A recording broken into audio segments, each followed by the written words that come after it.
Welcome to the Financial Management class. இன்னைக்கு கிளாஸ்ல Capital Structure Theoriesல Traditional Approach பத்தி தெரிஞ்சுக்கலாம். Traditional Approach Intermediate Approach அப்படின்னு சொல்லலாம். எதனால Intermediate Approach அப்படின்னு சொல்றோம்னா இந்த approach combination of Net Income Approach and Net Operating Income Approach. Traditional Approach Concept ஒரு கம்பெனியோட கேபிட்டல் ஸ்ட்ரக்சர்ல டெப்ட் யூஸ் பண்றது ஒரு குறிப்பிட்ட லெவல் வரைக்கும் அட்வான்டேஜ் டு த கம்பெனி. அதே போல அந்த குறிப்பிட்ட லெவல் வரைக்கும் என்ஐ அப்ரோச்ல இருக்கிற கான்செப்ட் அப்ளிகபிளா இருக்கும். அதாவது டெப்டை இன்க்ரீஸ் பண்ணும்போது overall cost of capital decrease ஆகும் and value of the firm increase ஆகும். அந்த குறிப்பிட்ட லெவலை தாண்டினதுக்கு அப்புறமா நம்ம கம்பெனில டெப்ட இன்க்ரீஸ் பண்ணினாலும் ஓவரால் காஸ்ட் ஆஃப் கேபிட்டல்லையும் வேல்யூ ஆஃப் த ஃபர்ம்லயும் எந்த சேஞ்சஸும் இருக்காது. இது என்ஓஐ அப்ரோச்சோட கான்செப்ட். சோ ஒரு குறிப்பிட்ட லெவலுக்கு அப்புறமா என்ஓஐ அப்ரோச்ல சொன்ன கான்செப்ட் அப்ளிகபிள் ஆக ஆரம்பிச்சிடும். இதுதான் ட்ரெடிஷனல் அப்ரோச். ட்ரெடிஷனல் அப்ரோச்ல market value of firm, equity and overall cost of capital கண்டுபிடிக்க ஃபார்மேட் எழுதியிருக்கேன். ஃபார்மேட்ல ஃபர்ஸ்ட் காலம் ஃபார் பர்டிகுலர்ஸ். இந்த ப்ராப்ளத்துல 3 ஆப்ஷன்ஸ் இருக்கிறதுனால 3 காலம் எழுதியிருக்கேன். ஃபார்மேட் பார்க்கலாம். ஃபர்ஸ்ட் நம்ம கண்டுபிடிக்க வேண்டியது market value of equity. Market value of equity கண்டுபிடிக்கிறதுக்கு earnings available to equity shareholders தேவை. அதனால இபிஐடில இருந்து இன்ட்ரெஸ்ட் லெஸ் பண்ணுங்க, earnings available to equity shareholders கிடைக்கும். ஈக்விட்டி கேபிட்டல் ரேட் ப்ராப்ளத்துல கொடுத்திருப்பாங்க. இப்போ earnings available to equity shareholders cost of ஈக்விட்டில டிவைட் பண்ணினா மார்க்கெட் வேல்யூ ஆஃப் ஈக்விட்டி கிடைக்கும். அடுத்து நம்ம கண்டுபிடிக்க வேண்டியது market value of firm. Market value of firm கண்டுபிடிக்க வேல்யூ ஆஃப் ஈக்விட்டிய வேல்யூ ஆஃப் டெப்டால ஆட் பண்ணணும். அடுத்து ஓவரால் காஸ்ட் ஆஃப் கேபிட்டல் கண்டுபிடிக்கணும். அதுக்கான formula EBIT divided by market value of firm. Problem: K Limited has a EBIT of ₹6 lakh. Presently, the company is entirely financed by equity capital of ₹40 lakhs with equity capitalization rate of 16%. It is contemplating to redeem a part of its capital by introducing debt financing. K Limited ஓட EBIT information கொடுத்திருக்காங்க. கம்பெனியோட present capital structureல 40 lakhs capital இருக்கு, only equity capital. அதோட equity capital rate 16% அப்படின்னு கொடுத்திருக்காங்க. கம்பெனியோட plan என்ன அப்படின்னா equity capitalல ஒரு பார்ட்டை redeem பண்ணிட்டு அதுக்கு பதிலா debt financing introduce பண்றதுக்கு முடிவு பண்ணியிருக்காங்க. It has 2 options to raise debt to the tune of 30% or 50%. Debt financing க்கு அவங்களுக்கு 2 ஆப்ஷன்ஸ் இருக்கு. மொத்த கேபிட்டல் 40 lakhsல 30% debt இல்லனா 50% debt introduce பண்ணலாம் அப்படின்றது அவங்களோட plan. It is expected that for debt financing up to 30% will cost 10%. And equity capitalization rate will rise to 17%.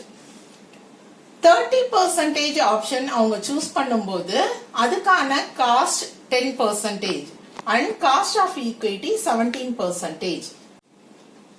However, the firm opts for 50% debt, it will cost 12% and equity capitalization rate will be 20%.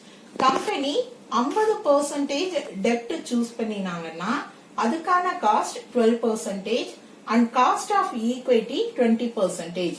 Compute the market value of equity and overall cost of capital. Problem solve பண்ணலாம். First particulars column எழுதிக்கலாம்.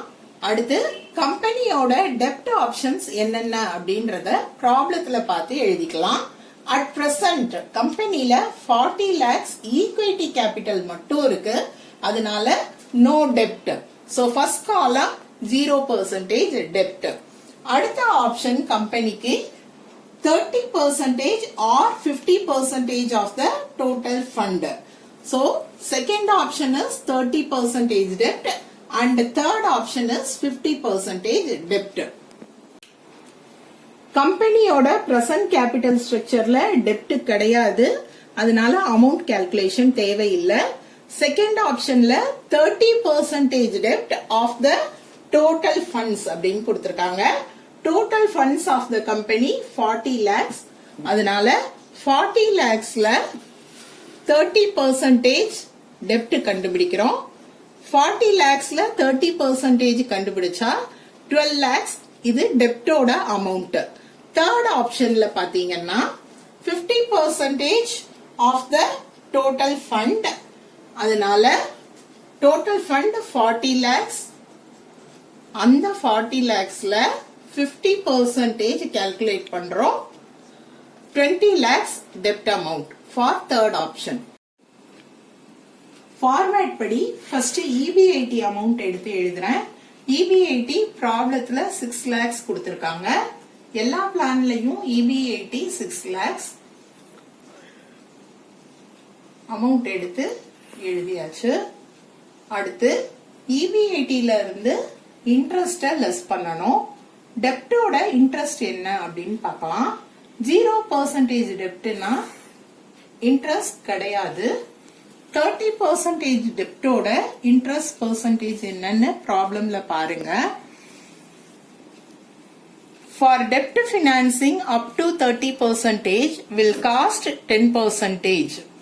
Cost அப்படின்றது தான் டெப்டோட interest. So 10% கண்டுபிடிக்கணும். டெப்ட் amount 12 lakhs. இந்த 12 lakhsல 10% கண்டுபிடிங்க. கண்டுபிடிச்சா 1,20,000 கிடைக்கும். Next plan 50% debt. For 50% debt it will cost 12%. இங்க காஸ்ட் அப்படின்றது தான் இன்ட்ரெஸ்ட் பெர்சன்டேஜ். 12% இன்ட்ரெஸ்ட். 20 lakhs அமௌண்ட்ல 12% கண்டுபிடிக்கணும். 20 lakhsல 12% கண்டுபிடிச்சா 2,40,000. EBITல இருந்து இன்ட்ரெஸ்ட லெஸ் பண்ணலாம். ஃபர்ஸ்ட் பிளான்ல 6 lakhs. அடுத்த பிளான்ல 6 lakh minus 1,20,000 4,80,000. 6 lakhsல இருந்து 2,40,000 லெஸ் பண்ணினா 3,60,000. EBITல இன்ட்ரெஸ்ட் லெஸ் பண்ணி நமக்கு கிடைச்சிருக்க amount earnings available to equity shareholders. அடுத்து ஈக்விட்டி கேபிட்டல் ரேட். இந்த இன்ஃபர்மேஷன் ப்ராப்ளத்துல கொடுத்திருப்பாங்க. காஸ்ட் ஆஃப் ஈக்விட்டி என்னன்னு பார்க்கலாம். ஃபர்ஸ்ட் பிரசன்ட் கேபிட்டல் ஸ்ட்ரக்சர்ல 40 lakhsக்கு ஈக்விட்டி கேபிட்டலைசேஷன் ரேட் 16% கொடுத்திருக்காங்க. அந்த பெர்சன்டேஜ் எடுத்து எழுதுறேன்.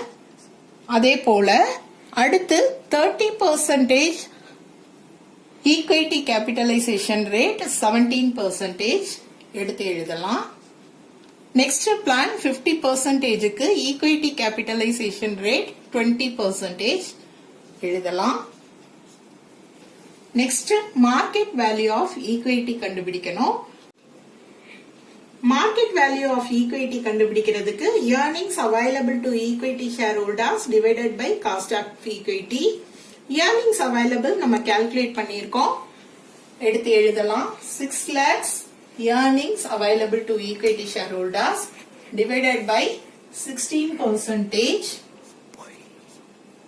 4,80,000 divided by 17%. 3,60,000 divided by 20%.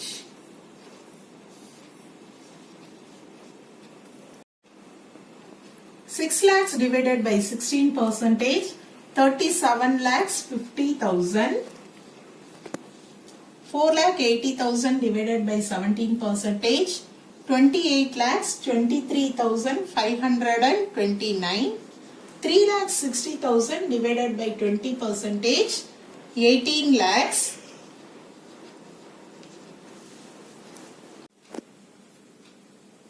Market value of debt. Market value of debt. First planல amount கிடையாது, debt கிடையாது. Second planல 30% debt ஓட amount 12 lakhs எடுத்து எழுதுறேன். Next planல 50% debt அதோட amount 20 lakhs எடுத்து எழுதிக்கலாம். Next step, market value of firm கண்டுபிடிக்க போறோம். Value of firm is equal to market value of equity plus market value of debt. ரெண்டு இன்ஃபர்மேஷனும் இங்க இருக்கு, ஆட் பண்ணலாம். ஃபர்ஸ்ட் பிளான்ல டெப்ட் கிடையாது, 37,50,000 அப்படியே எடுத்து எழுதுறேன். செகண்ட் பிளான்ல ஆட் பண்ணினா நமக்கு கிடைக்கிற அமௌண்ட் 40,23,529. நெக்ஸ்ட் பிளான்ல 38 lakhs.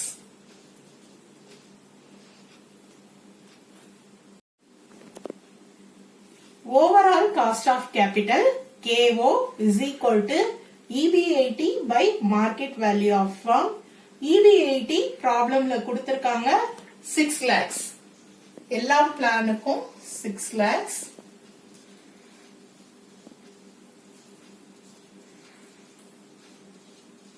Divided by market value of firm கண்டுபிடிச்சிருக்கோம், அந்த அமௌண்டால டிவைட் பண்ணணும். Market value of firm 37,50,000 divided by 40 lakhs 23,529 divided by 38 lakhs.